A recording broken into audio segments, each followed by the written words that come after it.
Hello and welcome back to Mid-East in Depth. Today we will be looking at the expansion of the Islamic State in Iraq vis-à-vis the rise of support this is getting in London.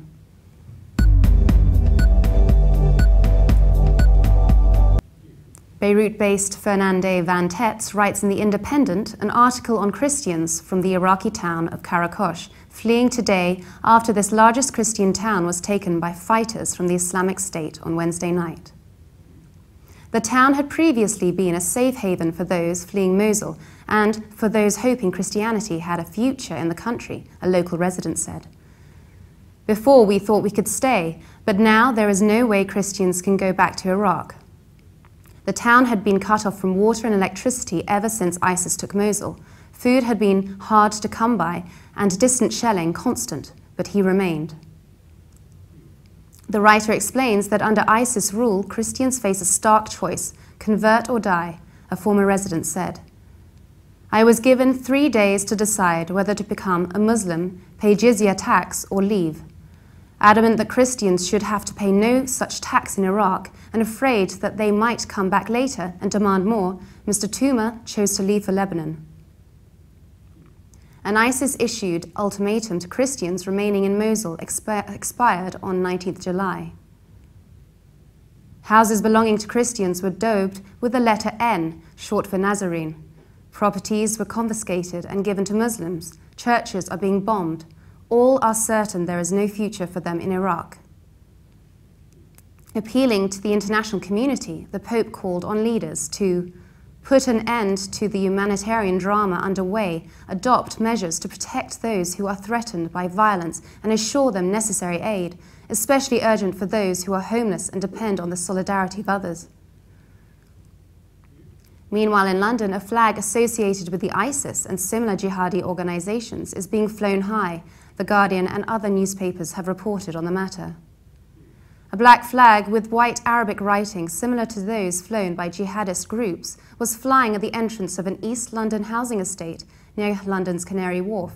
One could argue, how is this allowed when in the name of this very Islamic state that the black flag represents, ethnic cleansing is taking place in Iraq? Britain celebrates freedom of speech and multiculturalism, but perhaps it's time to sit back and reassess the British Prime Minister's 2011 speech.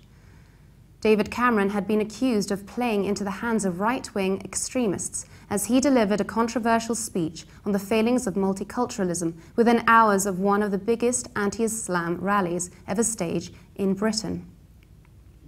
The black flag bears similar writing to the jihadi flags that have been flown by the extremist group in Iraq and other jihadi groups since the 1990s. Social media has been flooded with British Islamic scholars preaching against any allegiance to the current form of the government and even the monarchy. And because there is no differentiation between the actions of the militants and of Islamic states and other terrorist organizations, like Al-Qaeda even. The Dutch government has banned the public display of the ISIS flag, but a London Metropolitan Police spokesman said it is not illegal in the UK. And now we are joined by British Islamic Affairs spokesperson Abdullah Al Andalusi. Thanks for being on Mid-East in Depth. Pleasure, thank you. Abdullah, you are aware of the new manifestation in London where a black Islamic flag is being flown. Tell us more about your impression of this manifestation and the message that the resident Londoners are trying to communicate there. Sure. Well, I think there's been obviously a misunderstanding regarding that flag. It was misidentified as the ISIS flag, but rather it is the generic black, what we call the Shahada flag or the Araya, which is the flag of, well, it's typically the flag of jihad, but it has been used to denote the flag of a caliphate or a united Muslim ummah.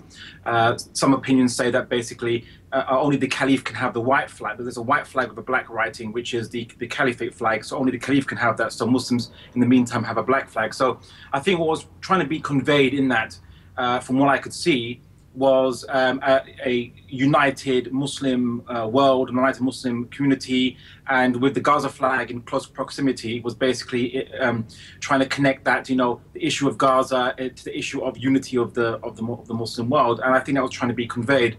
I think it is telling, though, it was misunderstood by as an ISIS flag by the local media, unfortunately. Okay, and you may argue, and we appreciate that not every Islamic organization should be labeled as a terrorist organization, but when it comes to ISIS, it's been clear that their rule under what is known as the Islamic State in Iraq does not tolerate non-complying Christians, Shia Muslims, or Yazidis. Yes, I mean, we are hearing quite a lot of reports from people on the ground, from the local media in the area, from different groups, and even recently an Islamic group in Iraq called Hizb ut-Tahrir. They've actually denounced ISIS's treatment of non-Muslims and of Muslims. So there is some issues regarding ISIS and their treatment, which is not Islamic, and it's not according to the Islamic rules. Their misapplication of Sharia, and not just their interpretation, but literally misapplication of Sharia, has been very detrimental to the image of Islam. But here in the UK, Islamist thought and Sharia law supporters, as a British minority, are given a freedom that they don't grant the others in Middle East. Is that not double standards, in your opinion? Well, there are limited freedoms for Muslims in Europe at the moment. Interestingly enough, in Holland, the black Shahada flag is prohibited, it's banned in Holland. Muslims can't really express their political opinions to a full extent as they can in the Muslim world. In some areas of the Muslim world, of course, there are also restrictions in the Muslim world, meaning depending which country you go to. But in Europe, basically, you know, if you were to say that you support Hamas, for example, you'd be considered to be, you know, glorifying terrorism or supporting terrorism or so on, because they've been defined as a terrorist group, even though they are an elected government in Gaza. So it depends what freedoms you're talking about. So if it's the freedom to express yourself, that's fine, as long as you don't disagree or go against Western policy and what the West considers to be, you know, Western values. And then sure, you have all the freedom to agree, but to disagree, there is much more limited freedom, unfortunately. And Abdullah, one last question, and apologies if this does sound offensive. Would you accept paying extra tax in the UK just because you're Muslim, or else face deportation? Well, what I would say is that the tax on Ahl al-Dhimma in Islamic theory is basically the citizen tax or citizenship tax. Technically speaking, we're all dhimmis of our government, so we all pay the tax to the government to protect us. That's dhimma. That's what the dhimma means. It's a contract citizen, and I wouldn't have a problem with it. In fact, I would prefer that the UK would treat me as a dhimmi, because at least they wouldn't interfere with how I want to live, the law system I want to live by, and the opinions and religious ideas that I believe in and I want to express. They wouldn't interdict it and call it supporting terrorism or supporting extremism. So I would actually prefer to be treated as a dhimmi, as historically the historical caliphates have treated non-Muslims, because they were given their own courts, their own semi-autonomous areas even, and they were given the right to express their opinions and even debate their opinions, because it was expected that they had their different beliefs and they didn't have to conform to a common set of Western values or whatever set of values defined by politicians. But would you accept it in the UK, a tax on Muslims? If that, I mean, I really do. We really are taxed. To be citizens, to get, you know, protection. If we don't pay that tax, we get sent to jail. This is what's happening in all situations. The issue is not the tax. The issue is ISIS's misapplication of that. They are threatening to kill people if they don't pay that tax. That is not from Islam. You don't threaten. No government should kill people for not paying their tax.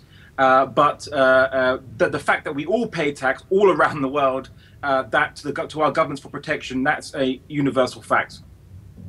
That was British Islamic activist, thinker, international speaker and debater Abdullah Al Andalusi. Thank you very much for being on the show. For more updates, please visit Levant TV.